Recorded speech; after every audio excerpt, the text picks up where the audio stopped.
Oi pessoas, meu nome é Vitória e você está no canal A Teoria das Laranjas. E sim, novamente vamos ter indicação de Roald Dahl aqui. Tô viciada? Talvez. O livro da vez é A Girafa, o Pelicano e Eu. É mais um livro do Roald Dahl que pouca gente conhece, né? Assim como o Fantástico Senhor Raposo, que foi a última resenha de Roald Dahl que a gente teve por aqui. Esse daqui é ainda mais desconhecido, eu não consegui achar nem adaptações, né, dele.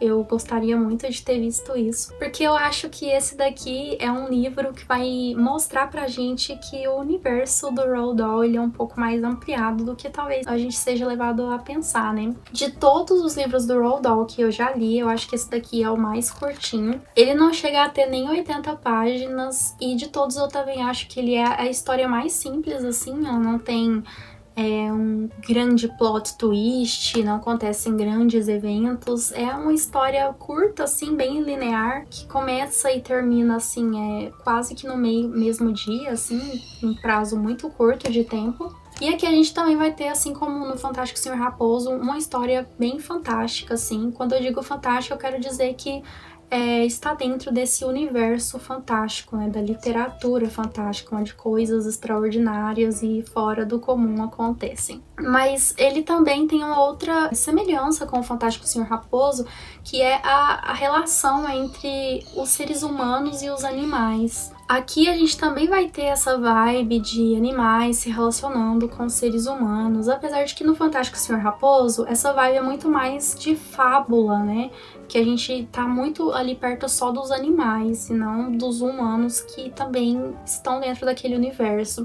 E aqui a gente vai ter um contato muito maior, porque os animais eles vão entrar em contato e desenvolver uma relação muito próxima com um garoto, né? Que é o nosso personagem principal aqui, que é o Billy. E como eu disse, a diferença aqui entre os animais desse livro, né, e do Fantástico Senhor Raposo é que aqui a gente não vai ter animais se portando como seres humanos, né, com questionamentos humanos. A gente vai ter animais se portando como animais. Mas esses animais, eles têm umas peculiaridades, eles têm ali uns tons especiais, né, e que, como eu disse, né, nosso personagem principal é o Billy, e esse garoto, ele vai desenvolver uma forte afeição por uma casa, né, que ele descobre depois que ela já foi no passado uma confeitaria, e ele fica muito intrigado com isso e ele fica louco para para transformar aquele prédio ali, aquela casa, em uma confeitaria novamente. Só que um dia, né, ele passa ali e vê que a casa foi vendida, que ela foi transformada em uma empresa ali de limpeza de janelas, né? E bom, coisas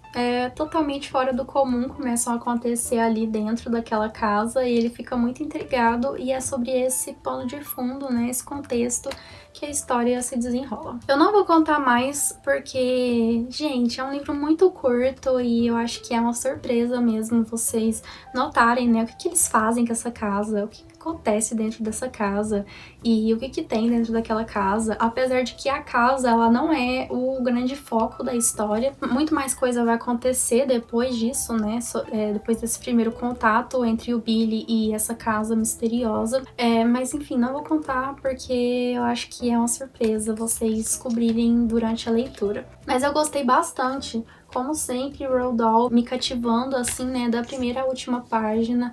Eu li esse livro, tipo assim, numa sentada, gente, um prazo, assim, de 1 hora, acho que nem isso. Eu li ele todo. Aqui a gente tem, né, aquela atmosfera típica do Roald Dahl, como nos outros livros, mas aqui a gente não tem tanto, assim, dessa acidez peculiar do Roald Dahl, de que ele não quis pesar muito a mão aqui, então a gente não vai ter uma coisa muito, sei lá, forte quanto a gente tem, por exemplo, nas Bruxas, né, em As Bruxas, e nem em Fantástico Senhor Raposo, que acontecem umas coisas meio ruins, assim, meio pessimistas. Eu digo pessimistas, gente, é porque geralmente quando você fala que o livro é de literatura infantil, você imagina que as coisas sejam as mil maravilhas, né? Tudo aconteça do jeito que a gente imagina que deva acontecer, que nada ruim aconteça com os personagens. Mas o Roald Dahl, ele tem essa característica, né, de fugir um pouco disso, de trazer questões para o leitor pensar, né, e se esse leitor é uma criança que querendo ou não, é o público-alvo dele, né? Que essa criança reflita sobre as questões que ele coloca ali. E isso tudo sem minimizar as coisas, né? Sem tratar a criança como se ela fosse ingênua ou incapaz de compreender a profundidade daquele texto literário. Mas aqui a gente não tem grandes questões, como eu disse, é uma história bem simples. Mas aqui, como eu disse lá no inicinho, tem uma coisa que me fez olhar de uma forma diferente pro universo do Roald Dahl. Eu imaginava que as histórias dele, né, elas eram histórias únicas, né, que não faziam parte de algo maior. Só que lendo esse livro, ele faz uma menção à Fantástica Fábrica de Chocolate, né, a fábrica lá do Willy Wonka. E, se eu não me engano, a Fantástica Fábrica de Chocolate, ela foi lançada um pouco antes desse livro aqui. E aí eu fiquei tipo assim, gente, como assim? O universo dele é compartilhado? Tipo, essas histórias se passam no mesmo universo. E eu fui pesquisar, fui muito atrás e eu descobri que a Fantástica Fábrica de Chocolate, ela tem que meio que uma continuação que conta a história do Charlie, né? Que é o menino lá da Fantástica Fábrica de Chocolate, contando a história dele, tipo, depois que ele se tornou proprietário da fábrica. E eu fiquei muito curiosa, gente, agora eu quero ler todos os livros do Roald Dahl, eu já queria, mas agora eu quero notar essas pistas que ele vai deixando. Então, gente, eu fiquei muito nostálgica quando eu li isso, né? Tipo, essa menção à Fantástica Fábrica de Chocolate. Enfim, gente, um excelente livro. Eu não vou me estender, né? Acho que vocês também estão cansados de me ver aí em resenhas longas, então tô aí de presente pra vocês uma resenha bem curtinha. Mas é porque de verdade, gente, se eu falar mais, eu vou dar spoiler pra vocês. E o Roald Dahl, eu sinto que o legal dele são as surpresas, então fica aí a dica pra vocês. Não se esqueça de se inscrever no canal se você ainda não for inscrito, de deixar o seu like e o seu comentário. Um beijo e até mais!